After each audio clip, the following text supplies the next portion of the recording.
The invitation to reclaim the medicine of Eve is perhaps one that's quite unexpected, whether that be because you've come from a Christian background in which very much associated with the symbols of guilt and shame, or like me, perhaps you don't come from a religious background and you've just not seen that she has any real relevance to you and your journey of feminine reclamation.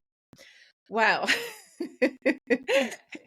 I suspect this episode with Vanya Leilani is going to be an absolute delight for you, as indeed it was for me personally. We talk about who Eve really is, the way she guides us into transgressions that take us deeper into ourselves and our spiritual sovereignty. Let's dive in. Hello, Vanya. A huge welcome to the show. Thank you so much, Lee, and it's so good to be here. I'm really happy Mm. to be here. Yeah. I'm delighted you're here. And I also want to say, really, welcome to Eve, who is our very special guest today. That Yeah. I feel very clear. And I know you feel the same, that's something to honor, really to welcome her in and have her be present here, alive and present as we journey with her invitation. So Yes. beginning there, I know that your sort of devotion and your work has become, this real kind of beautiful service to her and what she's inviting us all into.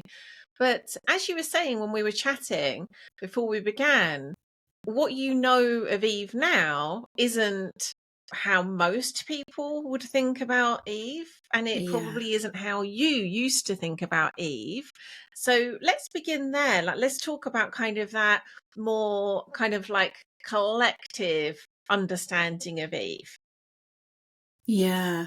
Beautiful. I love this invitation so much because, as I was saying to you, I love Eve. I love to see her shine, and she has so much medicine for us right now that she's held all these years. So I'm happy to join that invocation and that invitation for Eve to be present with us. Yeah, I used to know Eve in the way that probably, like you said, many of us have, which is the universal stand-in for every fallen, guilty woman who is responsible for no less than the downfall of creation from favor and grace. That sounds dramatic as I say it, but it is the story. It is a story that many of us, whether we were told it overtly or not, it lives in our consciousness. It lives in our unconscious. The story that Eve is responsible for the denigration and even damnation, not only of humans and of the land and of the natural more than human world, but in particular of females. And so, yeah, I grew up in a pretty conservative religious setting, which brought many gifts and also cast a shadow, right, which I talk about in my book. But I don't remember ever a time in my life where I didn't know that because of Eve, I was on the periphery of the sacred conversation, that I was in need of salvation, that I could not trust my heart or my body, that I could not even trust instinct and more than human nature. And I always knew that because of Eve, women are considered inferior in some way or another. And, there's a scripture in the New Testament that, Paul says, because of Eve, women are, they were the first to sin and second to be created. And this was an indication of our position. And like I said, some listeners might relate to having that message be told more overtly. but even if we didn't, I believe that this myth, the way that it has been interpreted, the way that it has been literalized, has had great impact on how we imagine ourselves, how we imagine the world, and how we imagine our place in it. And that is how I used to know Eve. But like you mentioned, now I know her in a profoundly different way. Yeah. Oh, it was, I was feeling so much listening to you and realizing a couple of things. I think, anyway, typically here in England, there generally is just less of a kind of strong religious undercurrent like there is in other parts of the world. And then my family in particular, my father came from a not like kind of strongly Christian background, quite, we tend to do things quite moderately in this country. So it was kind of like, you might go to a church very occasionally, mostly just for christenings and weddings, but that kind of level of Christianity. But he very much turned his back on that.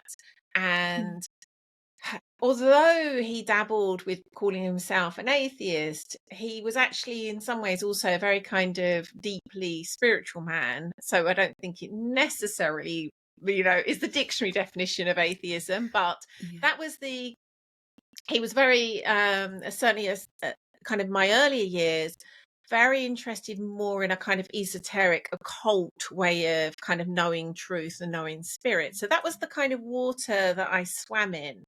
And so as I was listening, I was thinking it's so interesting where there was this story that, like most of our world is probably saturated to some extent, but more consciously, of Adam and Eve, and everything you shared there for me was kind of almost like dismissed as irrelevant. Like, this has got nothing to do with us. This is a story that other people tell. But of course, as you've said, and this is true for any of these very, very big, ancient archetypal myths, we can't live outside of it. It is in the culture. Yes. And so I was listening, thinking how interesting it's been for me having that experience where it's kind of like this has no place for us. This is not a irrelevant thing. But of course, for all the reasons I've just said, it is. And then I was thinking, isn't it interesting how those of us that have taken a path where we have been in like deep conscious reclamation of the feminine and feminine archetypes and different goddesses, and yet how Eve is still left on the shelf. Mm-hmm. And it was, as I was listening to you, I was like, my goodness, isn't that interesting? Yeah. It's like all of them are reclaimed apart from Eve. Yeah. Isn't that interesting? It's like we Isn't still it? haven't, even those of us that don't even think we have that, like, of feeling this way, we haven't reclaimed her. We haven't, in quote marks, forgiven her. Yeah. That's what was so alive for me as I was listening to you. We haven't forgiven her. Oh, my heart. Yes. Beautiful. It is really interesting. I agree. And I think it speaks both to our state and the way that this myth has lived in our consciousness and our way that we build culture, which is, of course, something that creation myths are pivotal, are foundational in how we build societies, cultures, families. And this is the predominant creation myth in the Western tradition. And so, like you said, we can't live outside it. Also, it speaks to her as a mythic, archetypal reality. There's something about Eve that's liminal, that's in between. And isn't it interesting? So, for example, the patriarchal narrative needs her to prove that we're bad in a sentence, right? That we're not okay right now. And if we work hard enough and do all the right things and fast enough and move in a straight line and up and forward, we'll someday arrive where we're okay. And this, again, to go back to how this myth lives even outside of the halls of religion and religious thought, this salvational fantasy permeates patriarchal consciousness. It's foundational to capitalism, to consumerism, to all these hierarchies that we live in within patriarchy, that we're not okay now, but if X, Y, or Z, someday we might arrive. And so the patriarchal narrative needs her desperately, because what would happen to our world, Leanne, if we didn't foundationally and mostly unconsciously at this point, for some very consciously, believe that we weren't okay and we need to somehow be saved or be healthy, be well, be enlightened, be richer, be fitter, be whatever how that shows up. Atone for something, for who we are. What would happen? What would the world be like? That's interesting. But also, those of us who are trying to dismantle patriarchy have often turned our backs on Eve, like you mentioned. It's like even like Lilith, yes. Eve? Yeah, I was just gonna say we chose Lilith. Yes. And not Eve. Isn't that fascinating? Because Eve is the one that disobeyed. She's the one that said, nope, I'm not going to obey this commandment. I see something good, and I see something I'm hungry for, and I see something I long for. And I'm listening to this ancient wisdom of the serpent, who, by the way, turned out to be correct in everything that the serpent told Eve. And she looked, and she saw it was good for knowing, good for nourishment. And she took it, and it became a part of her body. And isn't it interesting that we've said no to her? It's just fascinating to me to imagine into that place, that in other words, she's a dissident citizen of the patriarchy. She's an exiled citizen of the feminine. But this is tragic, and also is part of her medicine. It's part of her medicine, because she lives in both worlds. And this is where I think she can meet us, as we do too, right now in this moment of time, where we're trying to remember ourselves back to what we are. And I use remember as sort of the opposite of dismember. We're trying to remember ourselves back from this place, back to what our wildness is, our belonging is. And I think Eve is in a really wonderful place to be our teacher. Yeah. Wow. My goodness. I've been having goosebumps and chills so much as you've been speaking. Something occurred to me just then as you were talking about remember versus dismember. It brought to mind the Women Who Run with Wolves and Laloba, and that kind of remembering of the wolf. I know you're very familiar with her work, and that kind of collecting of the bones. And it's like, who would have thought that Eve is that too? Like, who would have thought that? Yeah. I think of her as really homeopathic.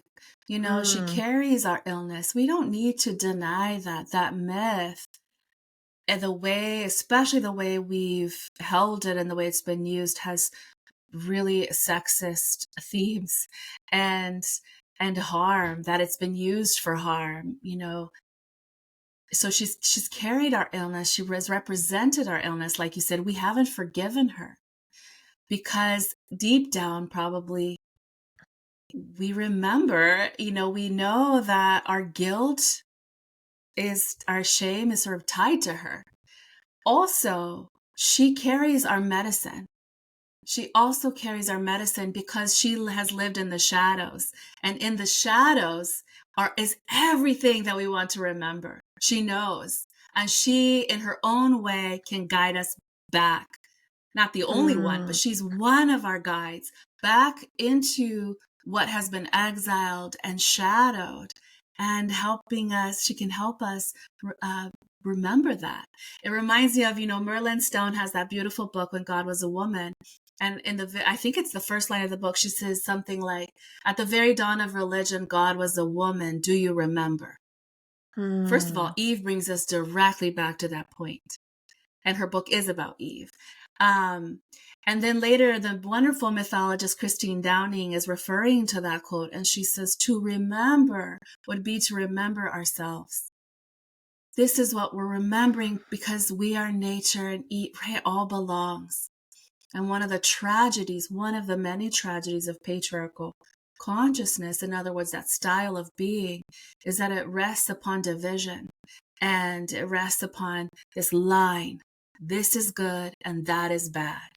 And we are severed not only from each other, not only from the earth, but from our own beings. And so I think Eve, again, is a wonderful teacher as we seek to reclaim more and more of what we remember, more and more of what we are. Right? So I would love to segue for a moment into your own story, your own myth, because there's clearly this deep kind of soul alignment between you and Eve. And so I'd love to know what called you to this remembering of Eve. What took you there? But then also, what's the difference she's made, but also making? Because I'm guessing this is likely a lifelong relationship. I hope Has made and so. making for you personally. I'd love to know that. Wonderful. Yeah, I was thinking that when you're like, who would have thought? And I just thought, it's so wonderful. I feel so grateful that she found me when I really needed her. And so, yeah, I grew up with this very clear message about who Eve is and what she means, and also who I should be, and what it meant for me to be a good girl, and we might all have different things that means, but most of us have that sense of this is what it would mean for you to be good and obedient, and have sort of that favor of the community. And maybe depending on your worldview that you grew up in, of the sacred, of, for me, it was called God, right? That was the one sacred image that we were given, that I was given when I was growing up. So anyhow, I grew up with that, and probably around my late teens, early 20s, I suffered what I now refer to as a spiritual catastrophe. What I mean is the thing that had held my life together just snapped. And what that looked like for me, it was not dramatic out in the world. It was more of an inner awakening to a few things. And one of them being that I realized I've been taught all these answers, and I don't know the questions. I've never asked the questions. I never was taught to ask, that it was okay to ask the questions, much less to actually ask, and then, like Rilke says, to live them. And I really viscerally felt that one night on a night walk, and really made a vow that night, or a prayer, that I really wanted to live the questions. I wanted to know and let them, live me. And really, that sounds like I sort of had this generous moment toward the questions. That's actually not accurate. It's as if the image that I use sometimes, it's as if they'd been growing in these quiet greenhouses in my being, and suddenly they just burst out. I didn't have a choice, really. My questions were big, and they were demanding, and they were, I think, really life-saving in a sense. And so that began, a long season of a lot of loss of what I thought I was supposed to be, what the world was, what God was, everything. I was so oriented around this way of seeing the world. Somewhere in that decade, where I was really fiercely wrestling in that place between obedience and desire, right? And that place between being good and being sovereign is the language I would use now. Eve met me. You know, I recognize that Eve as an archetypal psycho-spiritual reality was with me, and she knew how to transgress. She knows what it's like to be good. She knows what it's like to find shelter in the favor of Yahweh and of Adam. She knows what it's like to long, to desire, and to want to taste the thing that calls to her. And that's when I was with a dear friend one evening during that time, and she said to me, "We are daughters of Eve." And that really stayed with me. But not the Eve, the one who we reject, the Eve who transgressed. And what happens in that story is that's actually in the Genesis text, which is speaking of interesting things we choose to ignore. You know, she and Adam eat the fruit. Yahweh discovers they're cursed. And the last little part is that gods convene. And they say, now they've become like us. What are we going to do? Because maybe now they'll eat from the tree of life and live forever. And so because of that, they send them away. They put guards around the tree. I don't know why, you know, we have different ideas. But the point is, we have this image of them leaving shamed and denigrated. They actually left because they had become like the gods.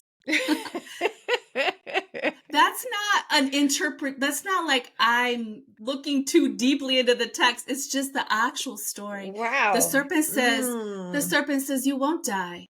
You'll become like the gods. And then Eve stops and she looks and she sees and she desires and she takes and she eats. And then what happens? The gods themselves say she has become like us. And she becomes sovereign and knowing. That's the Eve that I began to know during that time and began to be very curious about, and began to need. I needed her at that threshold. And to the listeners now who find themselves at that threshold between what I was supposed to be and what I'm realizing I am, between what I was supposed to want, what I was supposed to obey, and obeying my own inner law, and stepping beyond the boundaries of what has held me. That if you find yourself there, look around, because Eve roams those edges and she can really show us a lot of what we need, give us that courage. And that's what she did for me. And from then on, you know, I've loved her. And later, many years later, when I was writing my dissertation, was wrestling with it. What should I do? And then suddenly I was like, well, of course, I mean, it's obvious I'm going to write my dissertation on Eve. And so that deepened my study even more. And let me tell you, I was so beautifully surprised and stunned by what I found about who Eve actually is, even beyond what I had sensed. Yeah. It's a long answer. Wow. Not too long at all. What really occurred to me, and I'd love to hear, I'll use my own language for kind of what I was, some of what I was hearing, what you're saying, but I'd love you to name this in whatever way you experience this. If you do, I suspect you will. So one of the kind of lenses and traditions that I work with is that of the Kabbalah and the Tree of Life. And as you may know, it's very much, I guess, an immanent sense of things, in the divine is in everything. There isn't this idea of a kind of creator that's higher and then we're down here and kind of need to earn our way to heaven. It's very much one of union within and God realization. And hearing what you've just said, I was like, my goodness, there's such an interesting, if we approached what you've just said from a different place where we weren't making Eve wrong, it's really that path. It's the work of the Kabbalist. It doesn't have to be a Kabbalist path. That's just a kind of more, it's a kind of pointing to universal principles, no matter which spiritual form we use. But this idea of we can wake up to divinity within ourselves. Yeah. And I was listening, and there's so many themes within that that also speak to that. But I'd love to know your sense. It's like it's almost showing us like this is what's possible. This is actually the path. And but yet he's been told from this lens, like that's actually wrong and forbidden, rather than this is our right as souls to transcend the tree of life and know divinity within ourselves. Yeah.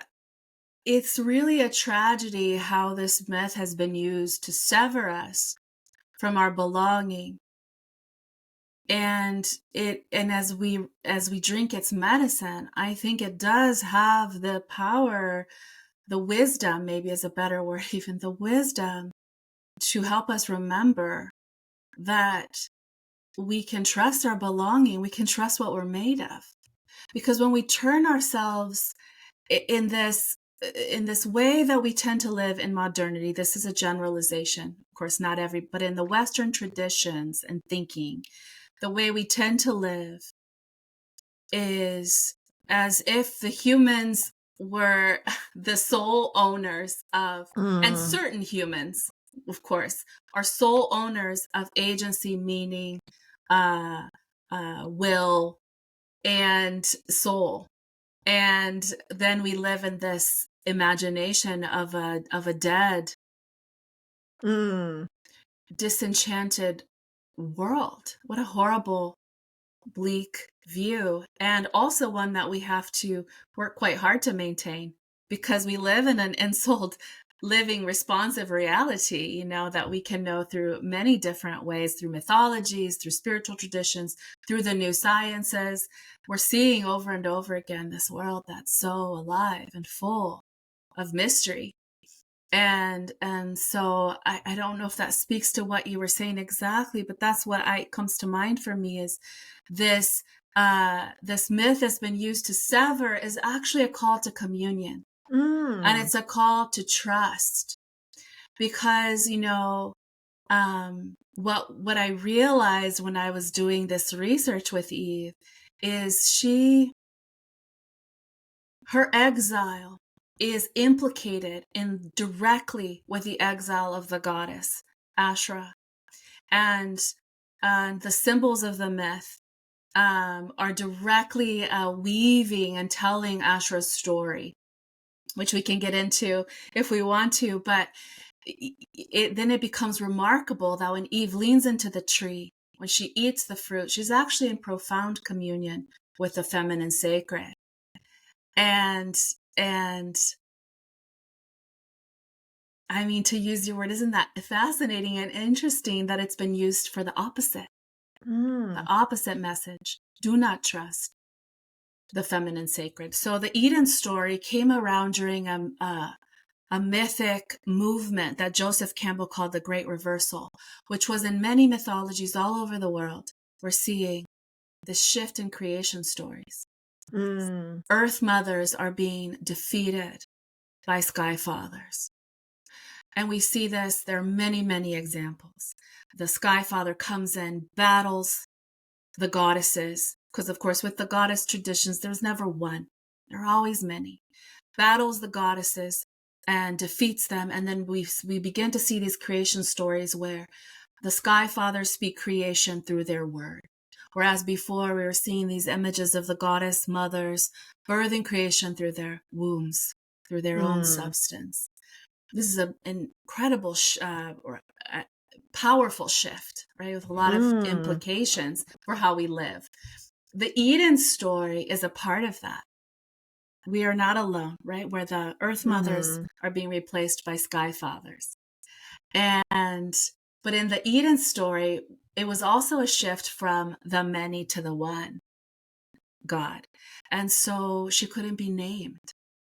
They couldn't even battle, because if Yahweh battled the goddess, they would be admitting she existed. And Mm. so the Eden story, and not to get too far into the weeds here, but that's where that's where we are. We're talking about this moment where if the goddess has to be defeated without being named, and then we see the Mm. Eden story come in. The serpent, the oldest image of feminine divinity that we have. The tree of life, which was almost interchangeable with the iconography of the goddesses. In Mm. fact, Asherah, one of her uh, rituals was that the worshippers would sit in circle and pass around a branch laden with fruit, and they would take a bite of the fruit, and in so doing, her flesh and her power would become part of their flesh and their power. That's just a few examples. So Mm. I bring that up now because to tie back, what does it mean that Eve listened to the serpent, took in the fruit, trusted the tree?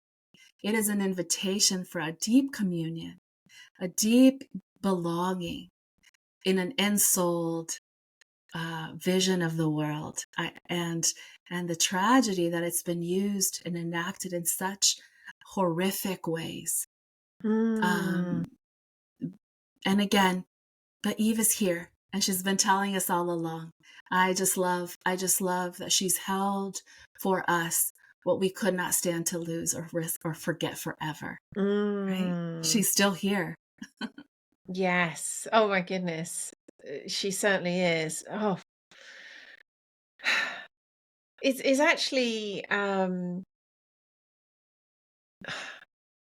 it's taking my words because there's I felt like at the beginning of our conversation I had some sense of where we were going to go and what she could bring alive and that possibility she could invite into us. And then I'm realizing, like, oh my goodness, there is,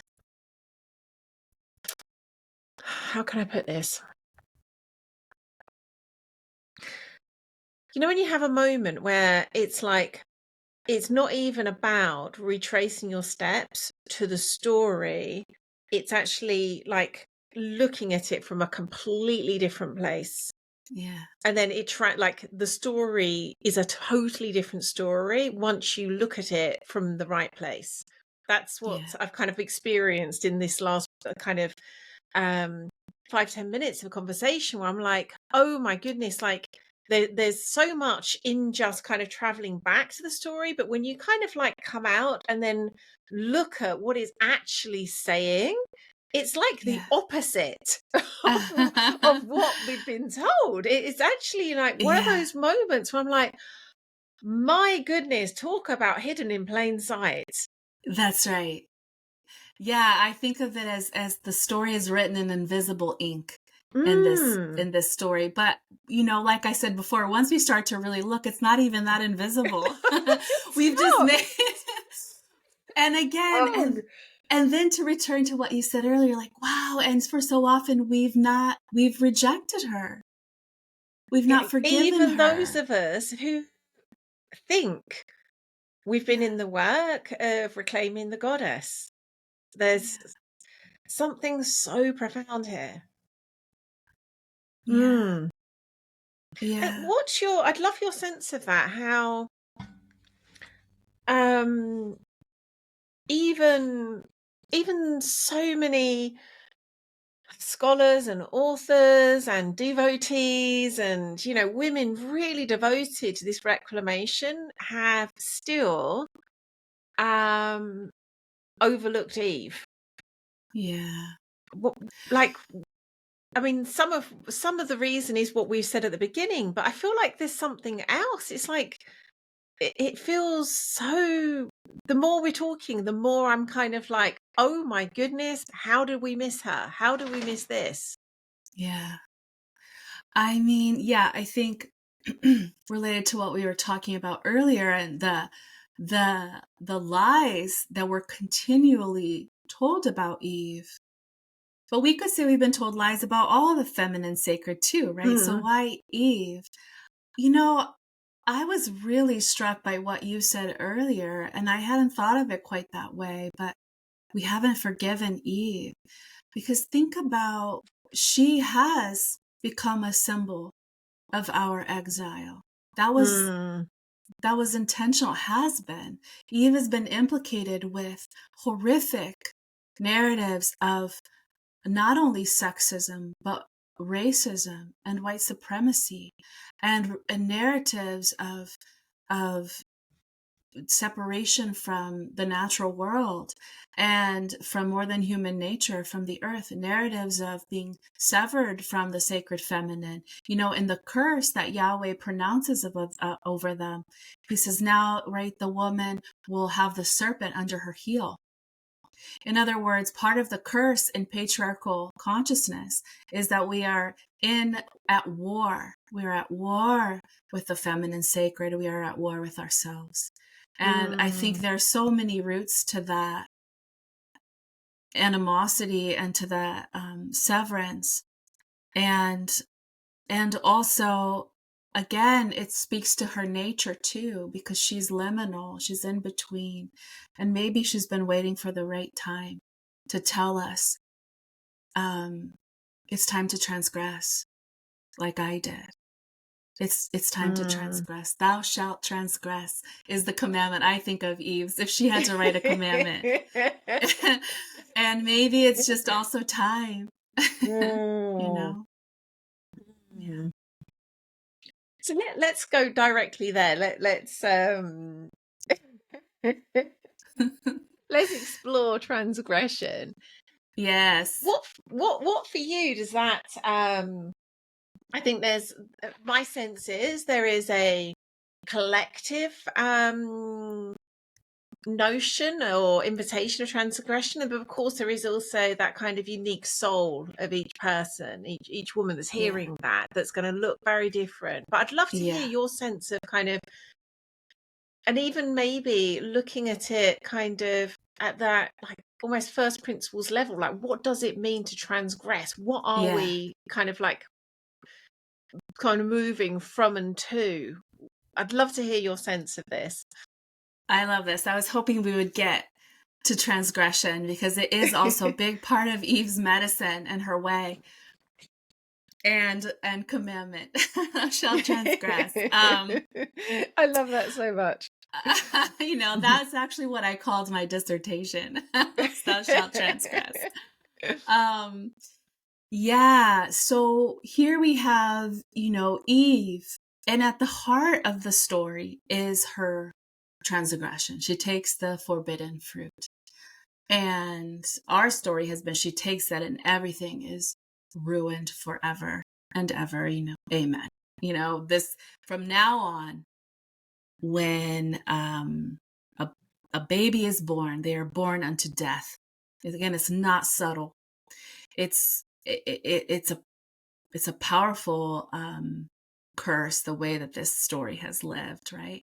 But like I said, in the myth, actually what we see is she transgresses and she becomes like the gods. And so I think it's interesting that in the English language, at least, transgression is so often deeply linked to evil. And I don't think that's coincidental in a patriarchal style of consciousness that relies on blind obedience to a hierarchy, to external authority, right? Because patriarchy is all about hierarchy and power over. And of course, we know how we filled those categories, but we can keep a patriarchal consciousness and replace the categories, right? Which is something we all need to be aware of as we are dismantling patriarchy internally and in the world. But anyway, so patriarchal consciousness relies a lot on obedience to this external mandate. Obey or else. And I think that's interesting how we, even in our language, we've associated transgression with evil, and they're not the same thing. Disobedience and evil are not the same thing. And to transgress, the word literally means to step across. That's all it means, to step beyond. And that's what we're talking about with Eve. She did disobey, but it was not evil. That's what I'm suggesting with the story. We transgress, we disobey, and we might experience it as a crime to our egos. It often feels that way, which is really important to know then the constellation of what transgression feels like, because we might misinterpret that discomfort to even suffering of disobedience and think that it means we shouldn't do that. And in fact, it's just a part of that experience. When we step across the thing we're supposed to be, supposed to obey, the expectation, the thing we were, the identity we used to have, the whatever it is, but we come up to that edge and we see something we desire that calls to us. We listen to the deep instinctual nature in us, and we want to reach and step beyond that boundary. That's toward new life. That's what I call creative transgression.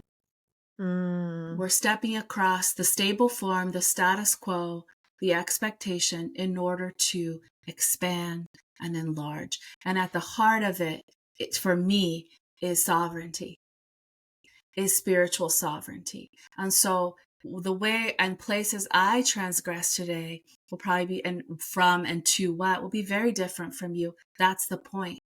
You are the knower. You are the one who gets to desire, who gets to see, who gets to long, and who gets to reach. And nobody can tell you what that is for you or anybody else. And so creative transgression or disobedience is directly linked to the cultivation of our spiritual sovereignty. That's how I see it anyways. Oh my goodness, this is delightful. There's a few things that came to mind. One of them was this, how can I put this? In fact, I'll share with you the quote that came to mind. This is massively paraphrased, but I think it was actually also in The Women Who Run with the Wolves, which for some reason must be very alive for me today. And it's something like a woman will clean the whole house before she'll sit down to write. There's a very short version. Do you know the passage I mean?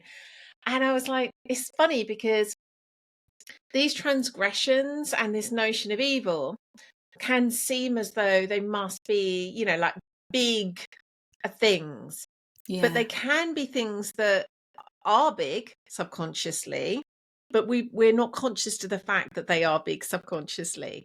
And so that, I think that quote speaks really clearly to this. It's like we wouldn't necessarily think is a transgression or evil to say, sod the housework, I'm gonna sit down and write, and yet it inhabits that energy of like, that wouldn't be good, I need to do the housework. And I was thinking it's so interesting how it's these very subtle ways this is woven in to the fabric of kind of what it means to be good, to not transgress. It keeps us in this, you know, again, this idea that is to step across from one place to another, but it's so subtle. It's so in those kind of like moment to moment choices and conversations and the way that we live our day.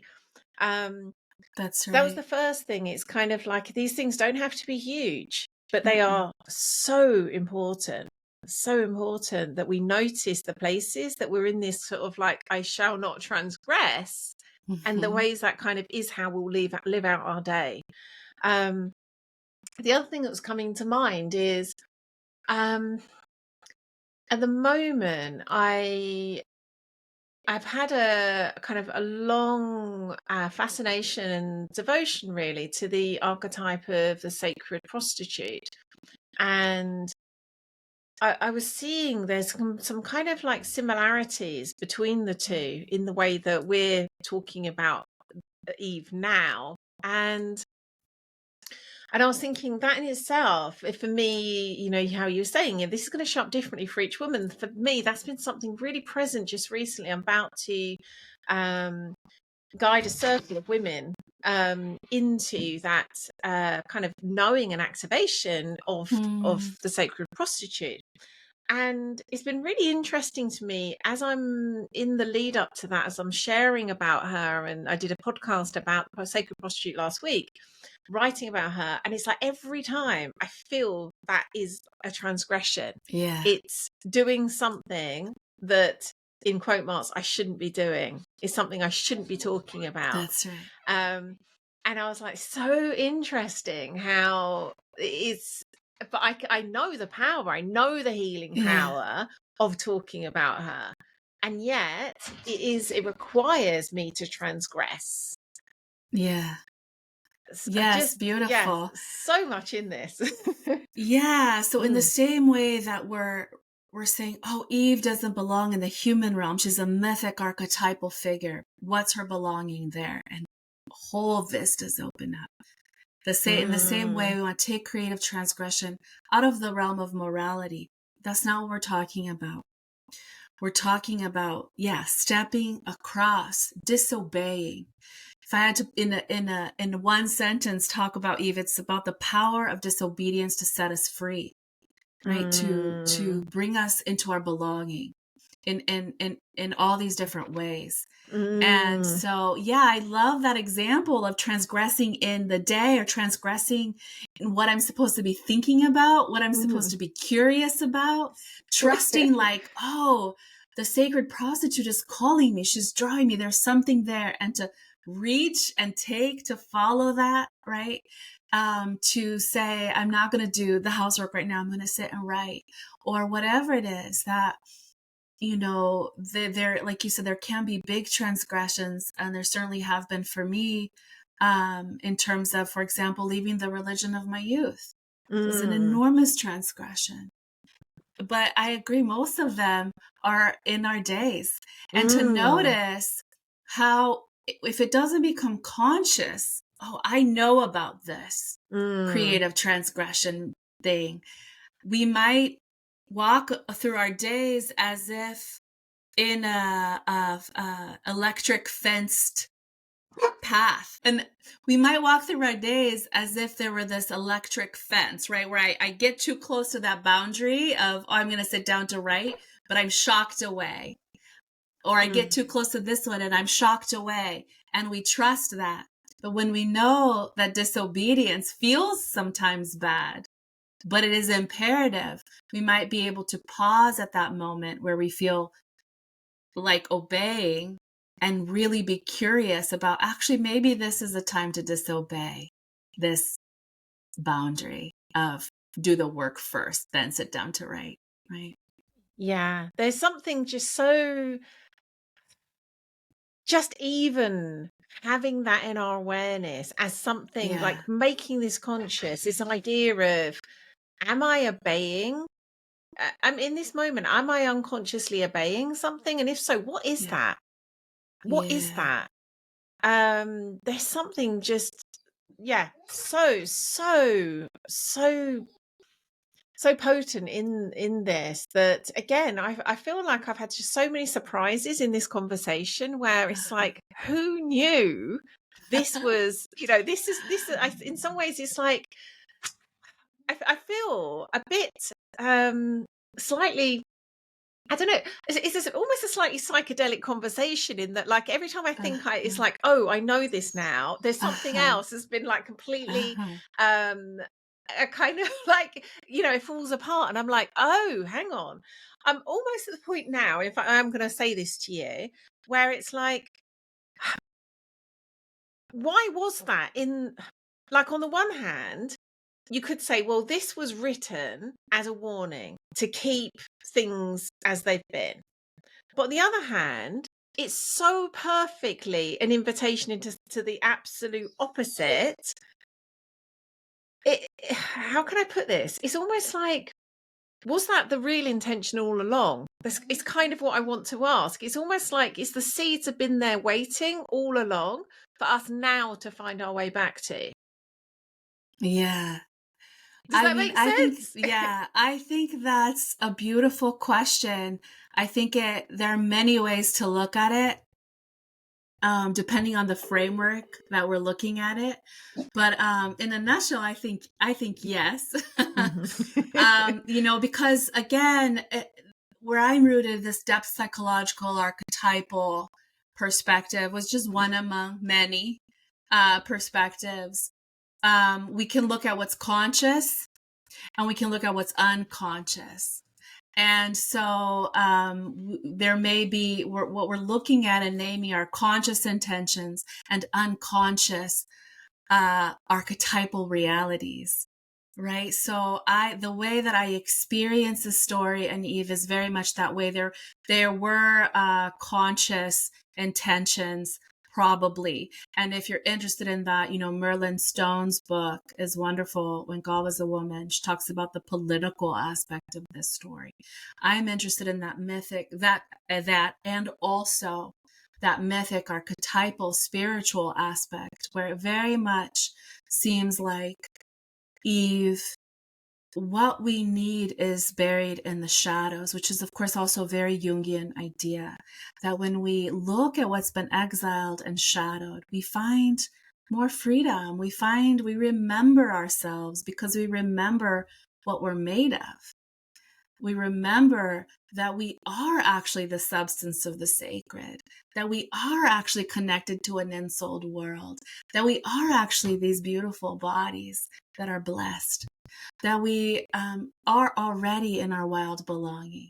And all these things we can find buried in the shadows. And so very much as how I think of that myth, that buried in the shadows of that story, we find what we needed to remember at just the right moment.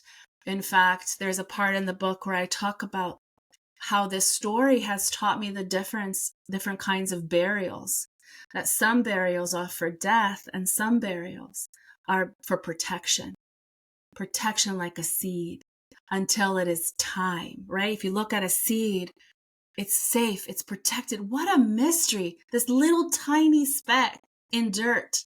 When the air and the sun and the weather, the soil and the animals, when they all reach their agreement, the seed transgresses its form.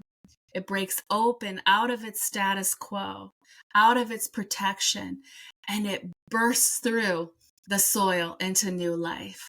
I think that's a very apt image, not only for the story, but for what we're talking about, the medicine of Eve. And again, that's exactly why I think Eve is homeopathic, because they're both there, right? The illness and the medicine. And I'm grateful that she hasn't left us. Oh my goodness. She has our imagination. She always has. Yeah. My goodness. There's just been so much in this conversation. Yeah. We do need to come to a close, but wow, I feel so blessed that we've had the opportunity to journey so deeply with Eve. Me too. And I felt her life here so fully. This has been incredible. Thank you. I feel very blessed too. I feel her too. And to go back to how we started the conversation when you said, let's invite Eve to be here. I thought, this is going to be wonderful because Eve is wonderful. And so, thank you so much. This has been such a joy. Yeah, I agree with that word, to travel, so to journey so deeply into her realm and bring her back into our daily lives, where we remember that we are blessed and we are sovereign. Yeah. Oh my gosh. Yeah. Well, thank you for being such a devotee, and I would even say a channel for Eve. This has been again so beyond I mean, I was looking forward to this conversation, but this has been so beyond what I was anticipating. So thank you. I'm sure listeners will want to find out more about you and your work and your book. Where can they go to do that? Oh, thank you. Yeah, my book is called The Flesh and the Fruit, Remembering Eve and the Power of Creative Transgression. And it'll be out October 11th, but you can buy it from Womancraft, and also Oh, of anywhere you course, buy the lovely Lucy books. Pierce. I Yeah, completely forgot that's how we were connected. yeah, Yes. yeah. Even better. So I don't know when this will air, Mm. but if it's before then, you can pre-order it with some gifts that you'll get bonus gifts. And after that, wherever you buy books, I'm thrilled to share it with the world. I've been, walking with Eve for a long time. So I'm just so happy to see her meet folks where they're at and see what the medicine she brings. It's just a joy. I'm thrilled. Mm. I also run courses and classes and work individually with people. So you can find that at my website, drvanyaleilani.com. I know you're going to put that in the show notes. I also have a podcast called Belonging to the Wild, and I'll send you that link too. And I have recently taken on the creative challenge of being on Instagram, and I'm trying to learn how to do that. So if anyone wants to commune over there, please join me over there. That would be so fun. Yeah, that's about it. Yeah. Oh, well, thank you so, so much. Again, this has been a true pleasure, and it's really Me too. woken up possibilities and new ways of looking at things that I really am treasuring. So thank you so much. Oh, thank you for having me. It's been a joy and an honor, and so may it be that Eve continues to bring her medicine to all of us. Yeah, I think she will. Bless She Eve, is. indeed. Yeah. Thank you. Thank you so much, Leanne. I very much hope you enjoyed watching that. And if you did and you're not already subscribed, then do hit that bell thingy and subscribe to automatically get each fresh new episode as it's released each week. If you'd like to find out more about the work we do at Be Mythical to guide and support old souls in this new world to live their own unique myth, do hop along to bemythical.com and you'll find out all the ways you can join us and go deeper with us on your own mythical journey. Lots of love for now. Mwah. See you again next week.